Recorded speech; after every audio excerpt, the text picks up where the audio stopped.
విజయనారాయణ గారు మీకు కూడా గుడ్ ఈవినింగ్ అండి. నమస్కారం. ఓకే, చెప్పండి. ఇల్టు పాలసీలో 5 లక్షల కోట్ల అవినీతికి మరి తెలంగాణ సీఎం రేవంత్ రెడ్డి కాంగ్రెస్ ప్రభుత్వం తెరలేపిందని చెప్పి బీఆర్ఎస్ బీజేపీ 2 పార్టీలు కూడా ఆరోపిస్తున్నాయి. ఏం చెప్తారు?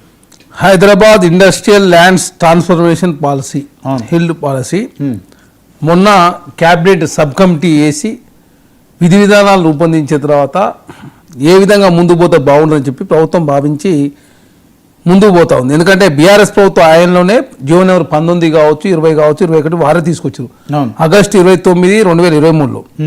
ఆనాడు కూడా వాళ్ళు ప్రభుత్వము లీజుకి ఇచ్చినటువంటి భూములను, వాళ్ళు రెగ్యులరైజ్ చేసిన భూములు ఏంటంటే ప్రభుత్వము లీజుకి ఇచ్చిన భూములను లీజ్ టైం అయిపోతూ ఉంటే లీజుకి ఇచ్చిన భూములు కావచ్చు, సబ్లీజ్కి ఇచ్చిన భూములను కూడా 100% నుంచి 200% తీసుకొని రెగ్యులరైజ్ చేశారు. లీజుకి ఇచ్చిన భూములను ప్రభుత్వం తీసుకునే అవకాశం ఉంటుంది. ఇక్కడ కాంగ్రెస్ ప్రభుత్వం తీసుకొచ్చినటువంటి ఏదైతే హిల్డ్ పాలసీ ఉందో ఇది చాలా స్పష్టంగా ఆనాడు 50-60 సంవత్సరాల కింద 9,292 ఎకరాలు భూమి కేటాయించి రోడ్లకు, అదే కాకుండా పార్కులకు కావచ్చు అవన్నీ కూడా తీసేసిన తర్వాత అక్కడ 80 ఫీట్ల రోడ్లు ఉన్నాయి, 100 ఫీట్ల రోడ్లు, 4,770 ఎకరాలు ఉన్నది.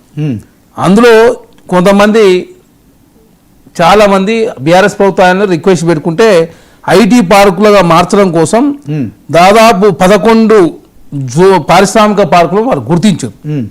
తర్వాత 2013లో ఆనాడు కిరణ్ కుమార్ రెడ్డి గారు ముఖ్యమంత్రిగా ఉన్నప్పుడు సుప్రీంకోర్టు డైరెక్షన్ ప్రకారం చాలా సర్కులర్ ఇచ్చారు. ఏమనంటే కాళేశ్వర రహితమైన పరిశ్రమను కూడా ఔటరింగ్ కూడా అవతల తరలించాలని చెప్పడంతో దాదాపు అన్ని ప్రాంతాల్లో బయటి పోయారు. ఆ భూములకు నిరుపయోగం ఉన్నాయి. కొంత ఐడియా బోలారం ఏరియాలో ఇంకా కాలుష్య రహితమైన పరిశ్రమలు ఇంకా నడుస్తూ ఉన్నాయి. కాబట్టి ఇది ప్రైవేట్ వ్యక్తులకు సంబంధించిన భూమి, ఇది ప్రభుత్వ భూమి కాదు, లీజుకి ఇచ్చిన భూమి కూడా కాదు. ప్రభుత్వము ప్రైవేట్ వ్యక్తులకు ఆనాడు కొనుగోలు చేసిన భూములను ఇండస్ట్రియల్ జోన్ నుంచి మల్టీపర్పస్ జోన్గా మార్చడం జరుగుతూ ఉంది. మల్టీపర్పస్ జోన్గా మార్చినప్పుడు అక్కడ ఐటీ కావచ్చు, రెసిడెన్షియల్ అపార్ట్మెంట్లు కావచ్చు, ప్రజలకు రేట్లు కూడా అందుబాటులోకి వస్తాయి, ఆ భూమి ఉపయోగంలోకి వస్తాయని చెప్పి ప్రభుత్వం భావించింది. ఎందుకంటే జీడిపి కూడా పట్టణాల నుంచి 63% ఆదాయం వస్తూ ఉంది. అదే కాకుండా అది భవిష్యత్తులో ఇంకా 73% పెరిగే అవకాశం ఉంది. ఆ విధంగా పోయే క్రమంలో హైదరాబాద్ మహానగరాన్ని ఒక కాలుష్య రహితమైన నగరంగా కావచ్చు, ట్రాఫిక్ లేని నగరంగా రూపొందించుకోవాలని ప్రభుత్వం భావించింది. కాలుష్యం విషయంలో కావచ్చు భారతదేశమే ప్రపంచంలో 3వ స్థానం, పాకిస్తాన్ నెంబర్ 1, బంగ్లాదేశ్ నెంబర్ 2 ఉంటే భారత్ నెంబర్ 3 ఉన్న పరిస్థితి. అదే కాకుండా హైదరాబాద్ పబ్లిక్ ట్రాన్స్పోర్ట్ 20% మాత్రం ఉన్నది. మెట్రో, ఆర్టీసీ అని కలిపితే 30% మాత్రం ఉన్నది.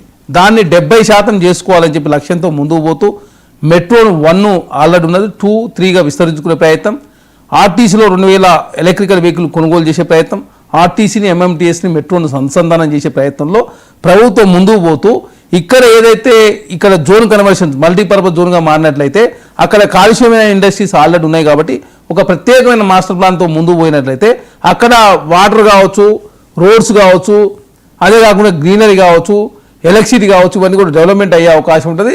ప్రజలకు రియల్ ఎస్టేట్ ధరలు అందుబాటులోకి వస్తాయి.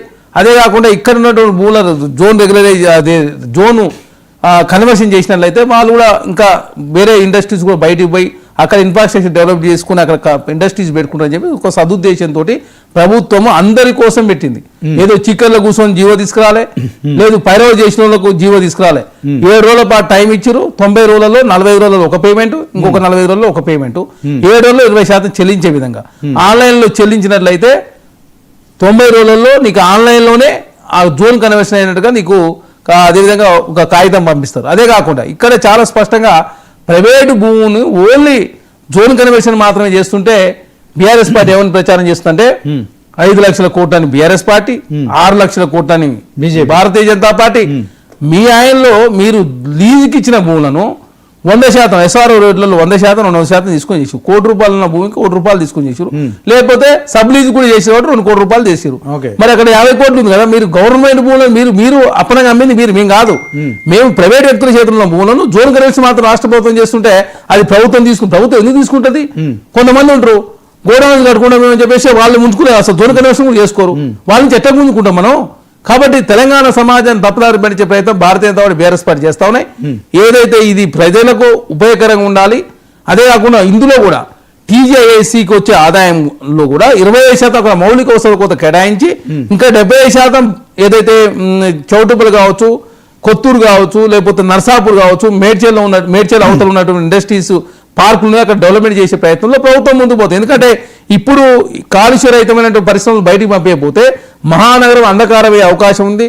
ట్రాఫిక్ జామ్లే కాదు, మహానగరం జీడిపి అనేది రోజు పట్టణాల ద్వారా ఆదాయం పెరుగుతున్నప్పుడు ఖచ్చితంగా మహానగరాలు కాలుష్య నగరం కూడా మారిపోతుంది అంటారు. కాలుష్య నగరం అంటే దానికి వేరే ప్లాన్, ఇంకా 4 సీట్ అందుకే తీసుకొచ్చేది. సుప్రీంకోర్టు చెప్పింది స్మార్ట్ సిటీస్ ఉండాలి, కాలుష్య రహితమైన జోన్లుగా అదే ఇండస్ట్రియల్ జోన్ నుంచి గ్రీన్ జోన్ గా మార్చండి చెప్పి చాలా స్పష్టంగా సుప్రీంకోర్టు కూడా చెప్పిన పరిస్థితి. కాబట్టి దానిలో భాగంగా ప్రభుత్వం ఒక సదుద్దేశంతో ముందుకు పోతా ఉంది. అదే కాకుండా శాసనసభ ఎన్నికల 4 నెలల ముందు బీఆర్ఎస్ ఫ్యూలు హక్కులు కల్పించారు. అదే కాకుండా బీఆర్ఎస్ ఆయనలో పెద్ద ఎత్తున 19 నెంబర్ కావచ్చు, 20 కావచ్చు, 21 నెంబర్ జీవో తీసుకొచ్చి మా కాలంలో న్యూజివీల్ సీట్స్ కావచ్చు, అదే కాకుండా రామ్కి అప్స్కూడ్లో కావచ్చు, తర్వాత కుక్కర్పేటలో ఉన్న భూములు కావచ్చు, పెద్ద ఎత్తున వాళ్ళ ఆయనలో అవినీతి జరిగింది. వాళ్ళు అవినీతి చేసి వాళ్ళలాగా మేము చేస్తామని ప్రైవేట్ వ్యక్తుల భూములను జోన్ కన్వర్షన్ మాత్రమే చేస్తుంటే తెలంగాణ సమాజం తప్పుదారి పరిచే ప్రయత్నం భారతీయ జనతా బీఆర్ఎస్ పార్టీ చేస్తా ఉన్నాయి. కాబట్టి తెలంగాణ సమాజం గమనిస్తూనే ఉన్నారు. ఓకే, విజయనారాయణ గారు చెప్పండి, ఎట్లా చూస్తారు? మొత్తానికి బీఆర్ఎస్ పార్టీ ఏమో బస్తీలో తిరుగుతూ పోరుబాట చేస్తుంది, ఇల్టు అయితే మొత్తానికి తెలంగాణ రాజకీయాలు కొంత వేడెక్కిస్తుంది.